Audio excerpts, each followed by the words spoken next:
ಕುಷ್ಟಗಿ ಗ್ರಾಮ ಪಂಚಾಯಿತಿಯು ಮಹಿಳಾ ಸಂಜೀವಿನಿ ಒಕ್ಕೂಟಗಳಿಗೆ ಬಲವರ್ಧನೆಗೊಳ್ಳುವಲ್ಲಿ ಮಹತ್ತರ ಪಾತ್ರ ವಹಿಸುತ್ತದೆ ಎಂದು ಸಂಜೀವಿನಿ ಯೋಜನೆಯ ತಾಲೂಕು ಕಾರ್ಯಕ್ರಮ ವ್ಯವಸ್ಥಾಪಕರಾದ ಸಂಗಣ್ಣ ಹೇಳಿದರು.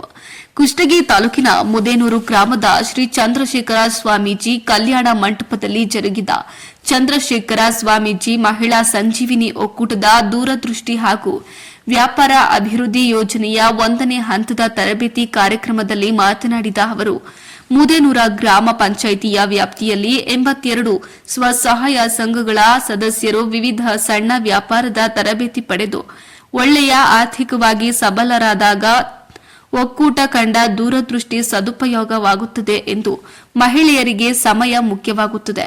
ತರಬೇತಿ ಪಡೆದು ಸದುಪಯೋಗ ಪಡಿಸಿಕೊಳ್ಳಬೇಕು ಎಂದರು. ಶೈಕ್ಷಣಿಕವಾಗಿ, ಸಾಮಾಜಿಕವಾಗಿ, ರಾಜಕೀಯವಾಗಿ ಬೆಳೆದು ಔದ್ಯೋಗಿಕ ಸ್ವಾವಲಂಬಿ ಬದುಕು ಕಟ್ಟಿಕೊಳ್ಳಬೇಕು ಎಂಬುದು ಸರ್ಕಾರದ ಉದ್ದೇಶವಾಗಿದೆ. ಸಂಜೀವಿನಿ ಸ್ವಸಹಾಯ ಗುಂಪು ಸದಸ್ಯರಿಗೆ ಕಡಿಮೆ ಸೇವಾ ಶುಲ್ಕ ದರದಲ್ಲಿ ಸಾಲ ನೀಡಲಾಗುತ್ತೆ. ಇದರ ಸದುಪಯೋಗ ಪಡೆದು ವಿವಿಧ ಇಲಾಖೆಗಳ ಸರ್ಕಾರಿ ಸೌಲಭ್ಯಗಳನ್ನು ಪಡೆದು ಸ್ವಯಂ ಉದ್ಯೋಗ ಪಡೆಯಲು ಸಹಾಯ ಮಾಡಲಾಗುತ್ತೆ. ಇನ್ನು ಒಕ್ಕೂಟ ಅಧ್ಯಕ್ಷೆ ಸರೋಜಾ ಎಂ ಪಾಟೀಲ ಕಾರ್ಯಕ್ರಮ ಅಧ್ಯಕ್ಷತೆ ವಹಿಸಿದ್ದು, ಕಾರ್ಯದರ್ಶಿ ನೀಲಾಂಬಿಕೆ ಬರಗೂರ, ಹಾವಿನಾಳ, ಸಂಘದ ಸದಸ್ಯರು ಸೇರಿ ಮತ್ತಿತರರು ಭಾಗವಹಿಸಿದ್ದರು.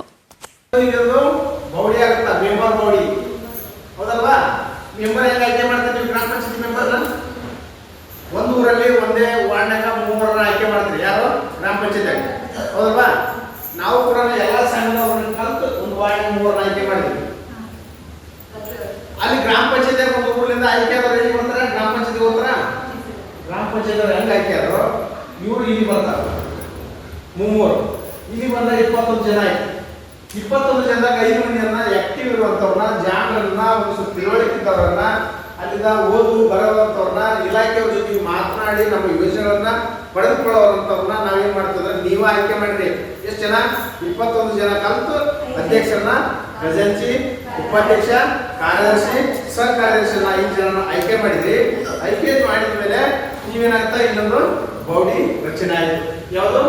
ಚಂದ್ರಶೇಖರ ಸ್ವಾಮಿ ಮಹಿಳಾ ಗ್ರಾಮ ಪಂಚಾಯತಿ ಒಕ್ಕೂಟ. ಯಾವುದು? ಮುದೇನೂರು. ಇದು ರಚನೆ ಆದ್ಮೇಲೆ ನಿಮ್ಗೆ ಏನಾಗ್ತಂದ್ರೆ ನಿಮ್ಮ ಜವಾಬ್ದಾರಿ ಕೆಲಸವನ್ನ ಮಾಡಲೇಬೇಕಾಗುತ್ತೆ. ನಿಮ್ಮ ಜವಾಬ್ದಾರಿ ಬಹಳ ಇದೆ. ನಮ್ಮ ಇವರು ಸಂಪನ್ಮೂಲ ವ್ಯಕ್ತಿಗಳ ಜವಾಬ್ದಾರಿಕ್ಕಿಂತ ನಿಮ್ಮ ಒಕ್ಕೂಟದ ಜವಾಬ್ದಾರಿ ಬಹಳ ಇದೆ. ಯಾಕೆ ಹೇಳಿ? ಸ್ಥಳೀಯ ಆಡಳಿತ ಆಗೋದ್ರಿಂದ ನಿಮ್ದೇ ಒಕ್ಕೂಟ, ನಿಮ್ದೇ ಜವಾಬ್ದಾರರು, ನೀವೇ ಮಾಲೀಕರು, ನೀವೇ ಸದಸ್ಯರು, ತೀರ್ಮಾನ ಮಾಡೋರು ನೀವೇ. ಯಾರು ತೀರ್ಮಾನ ಮಾಡೋರು? ನಾವು ಹೇಳಿದ್ರೆ ಕೇಳಂಗಿಲ್ಲ. ನಾನು ಮಾರ್ಗದರ್ಶಕ, ನಿಮ್ಗ ಮಾರ್ಗದರ್ಶನ ಹಿಂಗ ಹೋಗ್ರಿ ಕುಷ್ಟಕ್ಕೆ ಅಂತ ಹೇಳಬಲ್ಲೆ, ಕೊಪ್ಪಳಕ್ಕೆ ಹಿಂಗ ಹೋಗಂತ ಹೇಳಬಲ್ಲೆ. ಅದನ್ನ ಹೋಗೋರು ನೀವು, ಡಿಸೈಡ್ ಮಾಡೋರು ಏನ ಬಿಸ್ಕಲ್ ಮೇಲೆ ಹೋಗ್ತಿರೋ, ಏನ ಟಕ್ಲಿಕ್ಕಿ ಮೇಲೆ ಹೋಗ್ತಿರೋ, ಟೆಂಗುಟ್ಟಿ ಮೇಲೆ ಹೋಗ್ತಾರೆ ನನಗೆ ಗೊತ್ತಿಲ್ಲ. ನೀವು ಆಯ್ಕೆ ಮಾಡೋರು ಮಾರ್ಗ ಯಾವ ಚೆನ್ನಾಗಿದೆ ಹೌದಲ್ವಾ? ನಿಮ್ಮ ಸಂಘ ಹೆಂಗ್ ಹೋಗ್ಬೇಕು, ನಾವು ಸಂಘದಲ್ಲಿ ಏನು ನಿರ್ಧಾರ ತೆಗೆದುಕೊಳ್ಬೇಕು, ಅಥವಾ ಸಂಘದವ್ರು ಕಲ್ಕೊಂಡು ಏನೇನೆಲ್ಲ ಕೆಲಸ ಮಾಡಬೇಕು, ಅಥವಾ ಸಂಘದವ್ರು ಎಷ್ಟು ಲೋನನ್ನು ತೆಗೆದುಕೊಂಡು ಯಾವ ಉದ್ಯೋಗ ಮಾಡಬೇಕು, ಯಾವ ತರಬೇತಿಯನ್ನು ಪಡೆದುಕೊಳ್ಳೋರು ತೀರ್ಮಾನ ಮಾಡೋರು ಯಾರು? ನೀವೇ ಆಗ್ಬೇಕು. ಇಲ್ಲಂದ್ರ ಈ ಒಕ್ಕೂಟ ಏನಾಗುತ್ತಂದ್ರ ಬಿದ್ದು ಹೋಗುತ್ತೆ. ನನ್ನಲ್ಲ ಅಂತ ಬಂತಂದ್ರೆ ಬಿದ್ದು ಹೋಗುತ್ತ. ಜವಾಬ್ದಾರಿ ನಿಮ್ಗೆ ಮುಖ್ಯ ಐತೆ. ನಿಮ್ಮ ಮನೆಯ ಜವಾಬ್ದಾರಿ ತೆಗೆದುಕೊಂಡು ನೀವೇ ನಿಭಾಯಿಸ್ತಿರೋ ಈ ಒಕ್ಕೂಟನ ನಿಭಾಯಿಸ್ತೀವಿ. ಈ ಒಕ್ಕೂಟದ ಜವಾಬ್ದಾರಿ ಯಾರು? ನೀವೇ. ಹಂಗ ನಿಮ್ಗೇನಾಗುತ್ತಂದ್ರೆ ತಾಲೂಕು ಮಟ್ಟದಲ್ಲಿ ಒಂದು ಒಕ್ಕೂಟ ಇರ್ತದೆ. ನೀವು ಗ್ರಾಮ ಪಂಚಾಯತ್ ಒಕ್ಕೂಟ ಹೆಂಗಿರ್ತದ, ತಾಲೂಕು ಮಟ್ಟದಲ್ಲಿ ಒಂದು ಒಕ್ಕೂಟ ಇರ್ತದ, ತಾಲೂಕು ಮಟ್ಟದಲ್ಲಿ ಒಕ್ಕೂಟ ಇರ್ತದ. ಅಲ್ಲಿ ಕೂಡ ಅಧ್ಯಕ್ಷರು, ಕಾರ್ಯದರ್ಶಿ, ಖಜಾಂಚಿ ಇರ್ತಾರ. ಅಲ್ಲಿಂದ ಮಾಧ್ಯಮ ಜಿಲ್ಲಾ ಮಟ್ಟದಾಗ ಇರ್ತದ, ರಾಜ್ಯ ಮಟ್ಟದಾಗ ಇರ್ತದ. ಇದು ನಿಮಗೆ ಏನಂದ್ರೆ ಸ್ವಲ್ಪ ಒಂದು ಒಕ್ಕೂಟದ ರಚನೆ ಆದ್ರೆ ಒಕ್ಕೂಟದ ಜವಾಬ್ದಾರಿಗಳೇನು, ನಿಮ್ಮ ಕೆಲಸಗಳೇನು ನೋಡಿ. ಒಕ್ಕೂಟದ ಜವಾಬ್ದಾರಿಗಳಂದ್ರೆ ಸ್ವಸಹಾಯ ಸಂಘ ಅನುಷ್ಠಾನ ಮಾಡುವ. ಅನುಷ್ಠಾನ ಅಂದ್ರೆ ನಮಗೆ ಏನು ಕೆಲಸ ಬೇಕು, ನಾವು ಏನು ಮಾಡ್ಬೇಕು, ನಾವು ಏಕೆ ಮಾಡ್ಬೇಕು ಅನ್ನೋದನ್ನ ನೀವೇ ನಿರ್ಧಾರ ತೆಗೆದುಕೊಳ್ಳೋದು. ಅದನ್ನು ಮಾಡುವಂಥವ್ರು ಯಾರು? ಸ್ವಸಹಾಯ ಸಂಘದ ಸದಸ್ಯರು ಮಾಡಿದ್ರೆ. ವಾರ್ಡ್ ಒಕ್ಕೂಟದವ್ರು ಏನು? ಇಲ್ಲೆಲ್ಲ ವಾರ್ಡ್ ಒಕ್ಕೂಟದವ್ರು 3 ಪದಾಧಿಕಾರಿಗಳು ಹಾಕಿದ್ರೆ ಅಲ್ಲಿ ಎಲ್ಲ ಸಂಘದಿಂದ 2 ಬಂದಿದ್ರು ಇಲ್ಲಿಗೆ. ಅವ್ರ ಕೆಲಸ ಏನಂದ್ರೆ ಸುಗಮಗಾರಿಕೆ ಅಂತ. ಪೋಸ್ಟ್ ಆಫೀಸ್ ಕೇಳಿದ್ರ? ಪೋಸ್ಟ್ ಮ್ಯಾನ್ ನೋಡ್ರಿಲ್ಲ, ಅದೇನ್ ಮಾಡ್ತಾರೆ? ಪೋಸ್ಟ್ ಮ್ಯಾನ್ ಕೆಲಸ ಏನು? ಪೋಸ್ಟ್ ಮ್ಯಾನ್ ಕೆಲಸ ಏನು? ಅಜಯ್ ಯವ್ವ ಮಾತಾಡಿ ಇರ್ಲಿ. ಪೋಸ್ಟ್ ಮ್ಯಾನ್ ಏನ್ ಮಾಡ್ತಾನೆ? ಬಂದು ಎಲ್ಲ ನಮ್ಗೆ ಕೊಡ್ತಾನೆ. ಮತ್ತೆ ಇತ್ತಲು ಕೊಟ್ಟದ್ದು ಅರ್ಥ ಹೋಗ್ತಾನೆ. ಹೌದಲ್ವಾ? ಪೋಸ್ಟ್ ಮ್ಯಾನ್ ಕೆಲಸ ಏನು?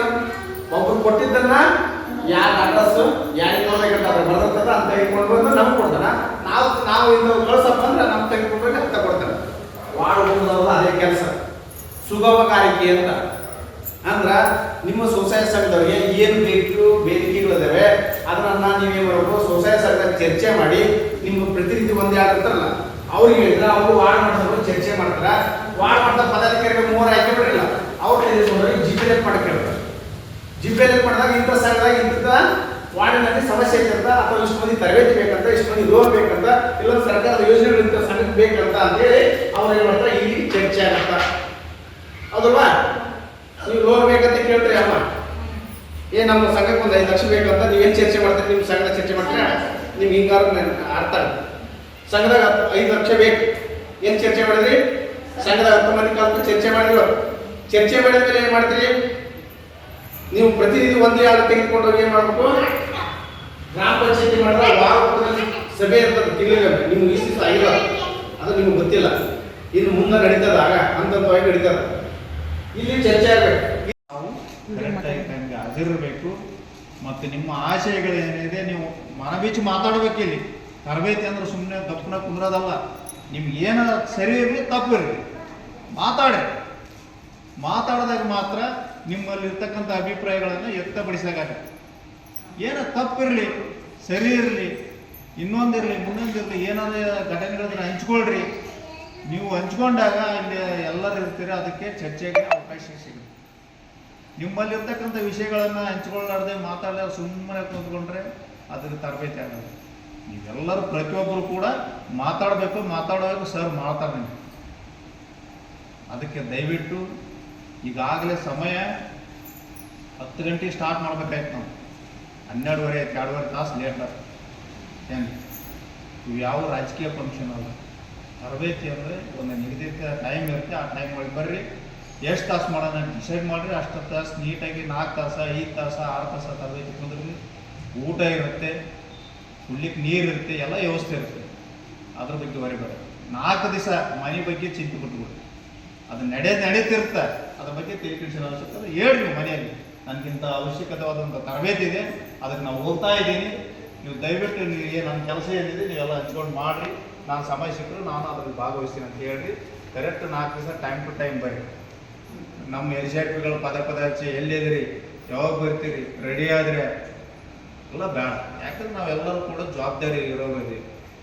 ಬರ್ಬೇಕಂದ್ರೆ 4 ದಿವಸ ಬರಬೇಕು, ಕುಂತ್ಕೊಳ್ಬೇಕು, ಏನು ವಿಷಯ ಇದೆ ಚರ್ಚೆ ಮಾಡಬೇಕು, ತಿಳ್ಕೊಳ್ಬೇಕು. ಆ ವಿಷಯಗಳನ್ನು ಯಾರ್ಯಾರಿಗೆ ನಾನು ಹೇಳಬೇಕು, ನನ್ನ ಪಾತ್ರ ಏನಿದ್ರಲ್ಲಿ, ಸ್ವಸಹಾಯ ಸಂಘಗಳಿಗೆ ಏನು ಹೇಳಬೇಕು, ವಾರ್ಡ್ ಮಟ್ಟದಲ್ಲಿ ಏನು ಹೇಳಬೇಕು, ನಮ್ಮ ಸಿಬ್ಬಂದಿಗಳಿಗೆ ನಾನು ಏನು ಹೇಳಬೇಕು, ಹೆಂಗೆ ಜವಾಬ್ದಾರಿ ನಿಭಾಯಿಸಬೇಕು, ಮತ್ತು ನಮ್ಮ ಪಂಚಾಯತ್ ಮಟ್ಟದಲ್ಲಿ ಏನೇನು ನಮ್ಮ ಸಂಘಗಳಿಗೆ ನಾನು ಅವಕಾಶ ಒದಗಿಸ್ಕೊಡ್ಬೇಕು, ಹೆಂಗೆ ಒಂದು ಕ್ರಿಯೋಜನೆಯಲ್ಲಿ ನನ್ನ ಪಾತ್ರ ಏನು, ನಮ್ಮ ಊರದ್ದು ಏನೇನು ನಾನು ಇದರಲ್ಲಿ ತರಬೇಕು ಅನ್ನೋದನ್ನು ತರಬೇಕು.